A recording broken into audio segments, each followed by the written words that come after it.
Welcome back to my YouTube channel. दोस्तों आज के इस वीडियो में हम पढ़ेंगे हास रस एवं क्रोध रस की परिभाषा। दोस्तों रस एवं छंद अलंकार ये तीन परीक्षा के लिए बहुत ज़्यादा इंपॉर्टेंट होते हैं जो बार बार एग्जाम में पूछे जाते हैं।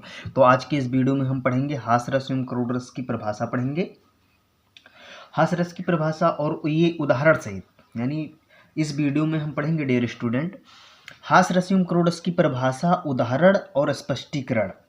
आपको ये मैं बताऊंगा कि आप जैसे परिभाषा आप लिख लिए बोर्ड परीक्षा में, फिर उसके बाद आपको लिखना होता है उदाहरण, उदाहरण के बाद आपको लिखना होता है स्पष्टीकरण। तो स्पष्टीकरण कैसे लिखना है, आप उदाहरण से ही तो लिखेंगे स्पष्टीकरण, आपको मैं ये समझाऊंगा।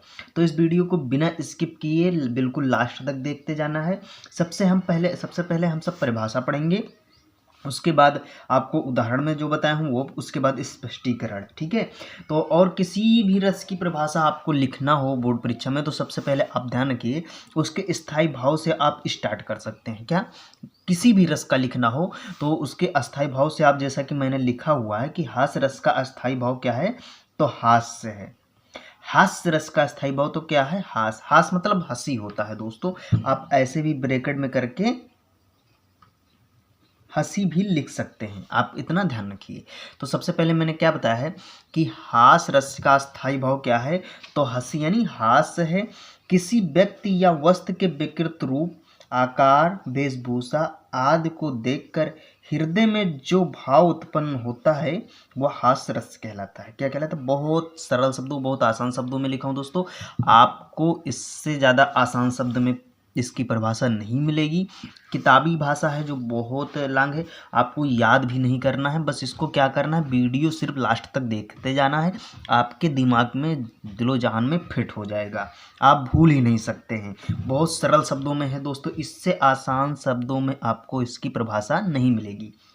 तो एक बार फिर से देख लेते हैं जो लिखा हुआ है। हास रस का स्थायी भाव जो है क्या है, हास है।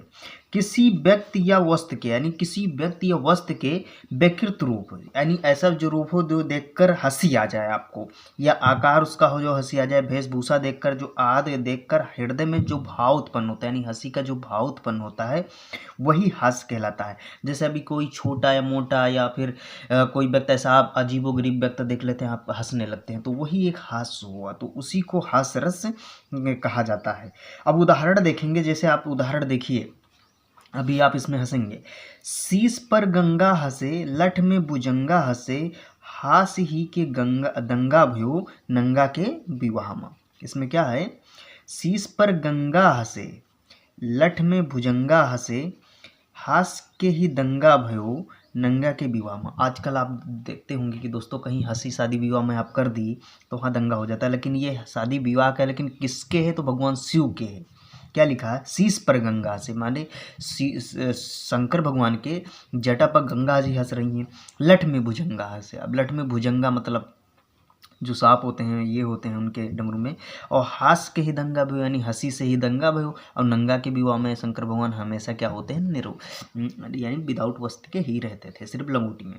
तो आप ये देख लीजिए, उदाहरण सबसे अच्छा है। अगर आप उदाहरण लिख दिए और फिर उसके बाद आपको लिखना क्या है, स्पष्टीकरण। तो स्पष्टीकरण कैसे लिखेंगे, स्पष्टीकरण में आपको बताना होता है सबसे पहले स्थायी भाव, तो इसका स्थायी भाव क्या है, हास्य है। आलम्बन है, तो आलम्बन आपको ध्यान रखना शिव जी है। और उद्दीपन क्या है, तो उद्दीपन है शिव जी का विवाह। इसमें क्या बताया, शिव जी का विवाह तो ही है। और अनुभाव है क्या है, हंसना। और संचारी भाव है स्मृति एवं उत्सुकता। आपको ऐसे ही लिखना है। सबसे पहले पॉइंट डालना है स्थायी भाव, फिर डालना है आलम्बन, तीसरा डालना है उद्दीपन, चौथा अनुभाव, पांचवा है संचारी भाव। इसमें आपको सबसे पहले लिखना क्या है, अस्थायी भाव लिखना है। तो अस्थायी भाव हास्य है, आलम्बन शिव जी है, उद्दीपन शिव जी का विवाह है, अनुभाव हंसना है, संचारी भाव स्मृति एवं उत्सुकता। यानी इसमें ये आपका स्पष्टीकरण हो गया। अब ये आपका जो बोर्ड परीक्षा में होता है 2 नंबर कन्फर्म हो गया दोस्तों, 2 नंबर आपको कन्फर्म है कि ये 2। फिर हम देखेंगे करोड़ रस का परिभाषा। मैंने क्या बताया था कि इस वीडियो में हास रस एवं करोड़ रस की परिभाषा पढ़ेंगे। तो करोड़ रस के अगर आपको ऐसे हेडिंग डालना है, फिर मैंने क्या बताया था कि आप किसी भी रस का परिभाषा लिखने से पहले उसका स्थायी भाव से स्टार्ट कर सकते हैं, तो मैं वही लिखा हूँ।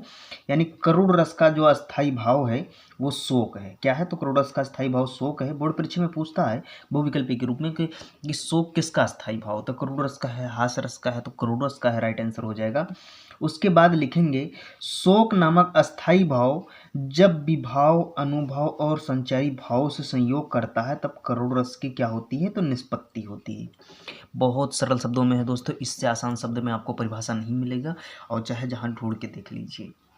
आपको सिर्फ क्या करना है, वीडियो लास्ट तक देखना, आपके दिलो जहन में ये परिभाषा बैठ जाएगी। देखिए कैसे याद हो गया। आपको ऐसे ही याद करना है, करोड़ रस का अस्थाई भाव शोक है, और जब यानी लिखना है शोक नामक अस्थाई भाव जब विभाव अनुभव संचारी भाव से क्या करता है, संयोग करता है, तब करोड़ रस की निष्पत्ति। आपको इसमें सिर्फ 4 वर्ड याद रखना है। कौन सा? करोड़ रस का अस्थाई भाव शोक है, और शोक नामक स्थायी भाव जब विभाव अनुभव और संचारी भाव, क्या मैंने बताया, 4 शब्द आपको याद करना है, शोक विभाव अनुभव और संचारी भाव।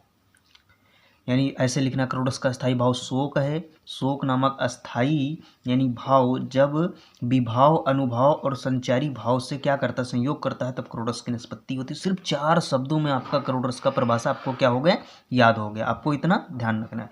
उदाहरण देख लेते हैं। तो उदाहरण है, मण खोए भुजंग सी जननी, फंसा पटक रही थी शीश, अंधी आज बनाकर मुझको, किया न्याय तुमने जगदीश। बहुत अच्छा उदाहरण भी है दोस्तों करोड़ रस के लिए। ये सबसे ज़्यादा सटीक था, इसलिए मैं इसे एग्जाम्पल बनाकर लेके आया हूँ दोस्तों। आपको यही बोर्ड परीक्षा में लिखना है। उसके बाद स्पष्टीकरण देख लेते हैं। तो स्पष्टीकरण में अस्थाई भाव क्या है, तो अस्थाई भाव शोक है। अस्थाई भाव क्या है, तो अस्थाई भाव शोक है। विभाव में अलाम्बन, तो अलाम्बन श्रवण कुमार है। आश्रय पाठक है। उद्दीपन है दशरस की उपस्थिति।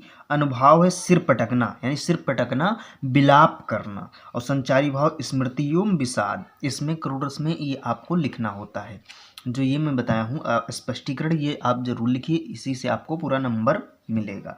सबसे पहले लिखना, अस्थाई भाव शोक है, विभाव में अलाम्बन है श्रवण कुमार, आश्रय है पाठक, उद्दीपन है दशरथ की उपस्थिति, अनुभाव है सिर पटकना विलाप करना, संचारी भाव स्मृति विषाद एवं दुख। आपको ऐसे ही लिख देना है। इससे सरल शब्दों में आपको परिभाषा नहीं मिलेगी। वीडियो में यानी कमेंट करके ज़रूर बताइए दोस्तों वीडियो कैसी लगी। वीडियो अच्छी लगी हो तो लाइक कर देना और शेयर कर देना, और अभी तक आप हमारे चैनल को सब्सक्राइब नहीं किया तो सब्सक्राइब कर लेना। बहुत सरल शब्दों में हर चीज़ का परिभाषा आपको मिलेगा।